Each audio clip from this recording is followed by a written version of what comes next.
Секој втор во регионот возел брзо, а секој осми пијан. Ова го констатирала штипската полиција при редовна контрола на патиштата.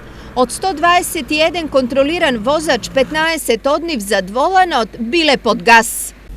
На 15 возачи издадени им се платни налози за наплата на глоба и против исто толку одземени се возачките дозволи. Многу полоша состојбата е со возење побрзо од дозволеното. Од 77 контролирани, 55 не ги почитувале ограничувањата за брзина.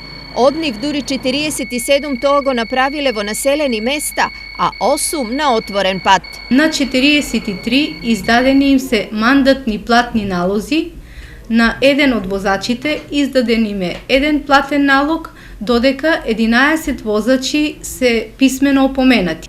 Од полицијата најавуваат засилени контроли во сообраќајот. Зашто? Управувањето по дејство на алкохол и непочитувањето на брзината, односно неприлагодената брзина кон условите и состојбата на патот, се една од најчестите причини за случување на сообраќајни незгоди со потешки последици, а воедно се допринесува и за загрозување на безбедноста на сите учесници во сообраќајот и на личната безбедност. Од тука контролите не се во насока на казнување на возачите, туку во нивно дисциплинирање и заштита на нивниот и тугите животи.